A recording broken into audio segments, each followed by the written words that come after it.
नमस्कार प्रिय दर्शकों, मैं हूं एस्ट्रोलॉजर डॉक्टर रवि गुप्ता। स्वागत करता हूं मेरे चैनल पे और आप सभी दर्शकों को मेरा आशीर्वाद है। आज की जो वीडियो की टॉपिक है, वृष राशि वाले मई महीने का राशिफल। क्या कहते हैं आपके किस्मत के तारे, किस ओर लेके जाएगा मई महीने में आपका भविष्य, और साथ में इन बातों पे भी चर्चा करूंगा कि गोचर की क्या स्थिति है, और इन बातों पे भी चर्चा करूंगा कि आपको उपाय क्या करनी चाहिए।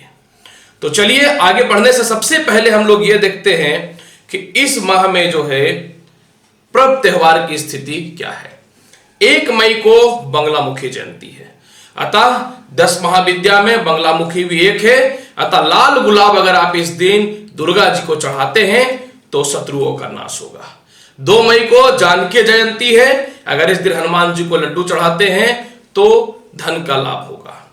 6 मई को नरसिंह जयंती है, यानी घर के द्वार के पास अगर आप दीपक जलाते हैं तो भगवान श्री कृष्ण का आशीर्वाद मिलेगा। 6 मई को ही छिन्नमस्तिका जयंती है, इस दिन अगर आप दुर्गा चालीसा का पाठ करेंगे तो शत्रुओं का नाश होगा। 8 मई को नारद जयंती है, भगवान विष्णु का नाम लेना चाहिए।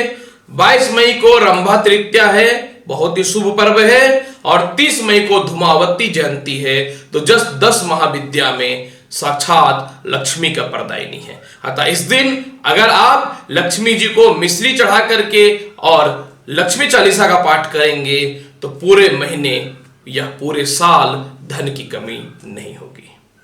गोचर जगत की अगर मैं बात करता हूं तो 14 मई से वृषभ राशि में सूर्य का प्रवेश हो जाएगा। 4 मई से कुंभ राशि में मंगल का प्रवेश हो जाएगा। 9 मई से 25 मई तक बुध जो है वृषभ राशि में रहेंगे, बुध आदित्य योग बना करके फिर चले जाएंगे मिथुन राशि में। 14 मई से बृहस्पति जो है वक्री हो रहा है, 13 मई से शुक्र वक्री हो रहा है और 11 मई से शनि वक्री हो रहे हैं। यानी यह स्पष्ट है वृष राशि वाले कि जो व्यक्ति इंजीनियरिंग के क्षेत्र में है या प्रशासनिक क्षेत्र में है, आपके लिए तो विशेष लाभकारी रहेगा। और जो व्यक्ति बहुत दिनों से आर्थिक तंगी से गुजर रहे थे वृष राशि वाले, आपके लिए विशेष लाभकारी रहेगा। तो चलिए बढ़ता हूं। मन का स्वामी शुक्र रेट्रोगेट हो रहा है 13 मई से। थोड़ा सा मन में हलचलें उत्पन्न करेगा, सोच समझ कर करके आपको हर निर्णय लेने पड़ेंगे। कहीं ऐसा ना हो कि किसी प्रकार का जो है आपको नुकसान का सामना करना पड़ जाए। अतः यह समझ लीजिए कि 13 मई के बाद आपका जो निर्णय रहेगा यह बहुत ही आपको सोच समझ के लेना पड़ेगा। मैं बात करना चाहता हूं कर्म क्षेत्र में, तो शनि का रेट्रोगेट होना यह शुभ संकेत नहीं है। जो लोहे से रिलेटेड कर्म क्षेत्र में है, जो प्रॉपर्टी से रिलेटेड कर्म क्षेत्र में है, जो पेट्रोलियम पदार्थ से रिलेटेड कर्म क्षेत्र में है, आपके लिए बहुत शुभ संकेत नहीं है।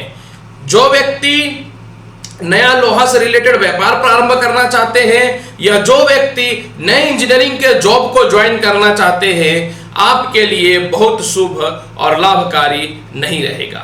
लेकिन 4 मई के बाद वह व्यक्ति जो प्रशासनिक क्षेत्र में है, वह व्यक्ति जो ऑलरेडी इंजीनियरिंग के क्षेत्र में है, वह व्यक्ति जो इलेक्ट्रॉनिक्स से रिलेटेड, रक्षा सामग्री से रिलेटेड या शेयर बाजार से रिलेटेड काम कर रहा है, 4 मई के बाद आपके लिए लाभकारी, उन्नति कारक, पदोन्नति कारक, हर प्रकार से जो है आपके लिए शुभ रहेगा। अब मैं बात उन लोगों की करना चाहता हूं जो पार्टनरशिपिंग पे बिजनेस कर रहे हैं या फिर फूड से रिलेटेड व्यापार में है। तो जो फूड से रिलेटेड व्यापार में है, खाद बीज से रिलेटेड व्यापार में है, आप लोगों के लिए बहुत ही शुभ समाचार है। यानी कहीं ना तो कहीं 14 मई से बृहस्पति का रेट्रोगेट होना, यानी मकर राशि का बृहस्पति का रेट्रोगेट है ना, जो धनु राशि के फल को भी देना प्रारंभ कर देगा। यह स्पष्ट तौर पे दिखाता है कि जो व्यक्ति फूड से रिलेटेड है, जो व्यक्ति धार्मिक कार्य से रिलेटेड है, लॉ से रिलेटेड है, जस्टिस से रिलेटेड है, लकड़ी से काम से रिलेटेड है या पशुपालन से रिलेटेड है, आप लोगों के लिए जो है 14 मई के बाद रास्ते बहुत ही अच्छे प्रारंभ हो जाएंगे और साथ में धन की कमी नहीं होगी। कितना अजीब है दर्शकों कि रेट्रोगेट बृहस्पति होना आपके लिए वृषभ राशि वाले धन का बहुत बड़ा रास्ता प्रारंभ कर देगा। अतः यह समझने वाली बात है कि कभी कभी कोई ग्रह अशुभता की ओर भी जाता है तो शुभ फल प्रदान करना प्रारंभ कर देता है। मैं बात करना चाहता हूं कि धन की क्या स्थिति है। तो धन स्थान में राहु का विराजमान होना अचानक धन देगा और 14 मई से बृहस्पति का रेट्रोगेट होना यह दिखाता है कि आपके लिए इस महीने पैसे की कमी 14 मई के बाद नहीं रहेगी। साथ में मंगल का 4 मई से कुंभ राशि में जाना यह भी दिखाता है कि जो लोग व्यापार में पार्टनरशिपिंग से रिलेटेड काम में थे या नया व्यापार प्रारंभ करना चाह रहे थे, आप लोगों के लिए विशेष लाभकारी रहेगा, आप लोगों के लिए उन्नति कारक रहेगा। उन लोगों के लिए अवश्य बात करनी चाहिए जो विदेश यात्रा से रिलेटेड तनाव में है, चिंता में है। 14 मई को जब बृहस्पति रेट्रोगेट हो जाएगा तो विदेश जाने के रास्ते प्रारंभ हो जाएंगे। एक्सपोर्ट इंपोर्ट से रिलेटेड कर्म क्षेत्र में लाभ मिलना प्रारंभ हो जाएगा। जो सेल्स से रिलेटेड कर्म क्षेत्र में है, क्योंकि यहां पे एक बात समझने वाली है कि वृषभ राशि में सूर्य भी रहेंगे और बुध भी रहेंगे। अतः यह बुधादित्य योग हो रहा है 25 तारीख तक, जो चालू हो जाएगा 9 मई से। परंतु लग्न में सूर्य का प्रवेश जो है वह 14 मई को हो जाएगा। अतः 14 मई के बाद जो है सेल्स से रिलेटेड, जो व्यक्ति वाहन से रिलेटेड कर्म क्षेत्र में है, आपके लिए विशेष लाभकारी है। परंतु जो फैशन डिजाइनिंग के क्षेत्र में है, जो होटल के रिलेटेड कर्म क्षेत्र में है, जो मीडिया से रिलेटेड कर्म क्षेत्र में है, आप लोगों की स्थिति 13 मई से बहुत अच्छी नहीं रहेगी। यह आपको ध्यान रखने की बात है। अतः मीडिया से रिलेटेड इन क्षेत्रों में जो है आप बड़ा रिस्क लेने से बचिए, नहीं तो किसी प्रकार की परेशानियां आपको हो सकती है। मैं बात करना चाहता हूं प्रेम संबंध, विवाह और शिक्षा के बारे में। तो शिक्षा की बात अगर करते हैं तो 9 मई से शिक्षा की स्थिति ठीक हो जाएंगे। 9 मई से जो संतान से रिलेटेड परेशानियां चल रही थी, संतान के कारण आप चिंतित थे, संतान की उन्नति नहीं हो रही थी, संतान की जॉब नहीं लग रही थी, संतान कंसीव नहीं हो रहा था, या संतान आपको तनाव दे रहे थे, तो 9 मई से जो है संतान से रिलेटेड समस्याएं दूर हो जाएंगी। प्रेम संबंध की स्थिति जो है आपका 9 मई तक बहुत खराब रहेगा। अतः 9 मई तक प्रेम से रिलेटेड स्थितियों को आपको बचा करके रखना है। 9 मई के बाद विवाह भी प्रारंभ हो जाएगा सेट होना, और लव रिलेशनशिप भी चकाचक हो जाएगा, यानी बहुत बढ़िया हो जाएगा। मैरिड लाइफ की बात अगर मैं करता हूं तो जब मंगल का 4 मई से कुंभ राशि में जाना यह दिखाता है कि दाम्पत्य जीवन इस महीने आपका बहुत ही अच्छा रहने वाला है। पत्नी से लाभ ही नहीं होगा। जिन लोगों का पहले से डाइवोर्स चल रहा है, ये परेशानियां चल रही हैं, उन लोगों का भी 9 मई से तालमेल बढ़िया बनने लगेगा। यह भी आपके लिए बहुत ही लाभकारी फल देख पा रहा हूं। इसके अलावा अगर मैं बात करना चाहता हूं संपत्ति की, जो व्यक्ति प्राप्ति करना चाह रहे हैं, 14 मई के बाद संपत्ति की रजिस्ट्री होगी।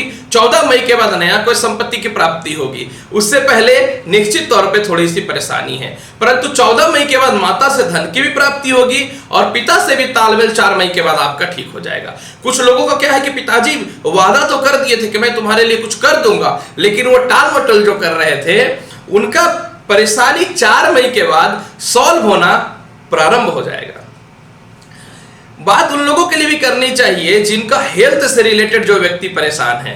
तो देखिए, मैं बताना चाहता हूं बृहस्पति का रेट्रोगेट होना, जो शुगर से, लीवर से, हार्ट से रिलेटेड या पेट से रिलेटेड परेशानियां हैं जिनको, उनकी परेशानियां तो बढ़ जाएंगी, क्योंकि बृहस्पति का रेट्रोगेट होना 14 मई से बृहस्पति की परेशानियां तो बढ़ जाएंगी, परंतु मंगल का प्रबल होना पाचन शक्ति को ठीक करेगा, हड्डियों की बीमारियों को ठीक करेगा। और 9 मई से जो है सूर्य जो है, जिन व्यक्तियों को हार्ट से रिलेटेड समस्या थी, इधर बृहस्पति बढ़ाएगा लेकिन सूर्य उसको संभाल करके रखेगा। फिर भी पूरे महीने आपको जो है दांत की समस्या और थोड़ी टॉन्सिल की समस्या और थोड़ी पेट की समस्या और 9 मई तक सिर दर्द की समस्याओं का सामना अवश्य करना पड़ेगा। मैं बताना चाहता हूं कि जो परेशानियां आ रही हैं उसके लिए आपको क्या करनी चाहिए। तो सबसे पहला 14 मई तक जो है सूर्य देव का आराधना करिए। 9 मई तक जो है गणेश जी को दूब का घास चढ़ाइए, क्योंकि 9 मई तक समय बहुत ज्यादा खराब है। वैश बुध 9 मई तक संतान के कारण, स्वास्थ्य के कारण पेट का परेशानियां उत्पन्न करेगा। अतः 9 मई तक गणेश चालीसा पढ़ते रहें। इसके अलावा जो है चंदन का तिलक इस महीने अगर पूरा लगा के रखे तो बहुत बेनिफिट होगा।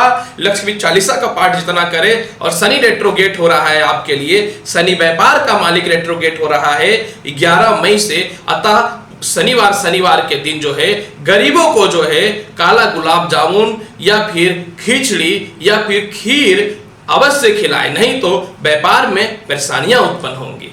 यह उपाय करिए, देखिए कि मई महीने में जो परेशानी आ रही है वह दूर हो जाएंगे।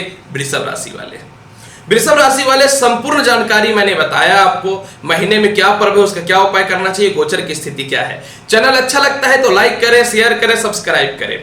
साथ में अगर मेरे से पर्सनली अपॉइंटमेंट लेना चाहते हैं, नंबर फ्लैश हो रहा है, मेरे से पर्सनली अपॉइंटमेंट ले सकते हैं। लूंगा आज इजाजत, मिलूंगा नेक्स्ट एपिसोड में और अच्छी जानकारी के साथ। तब तक के लिए नमस्कार। हमेशा जीवन में सफल हो, यही मैं ईश्वर से कामना करता हूं। धन्यवाद।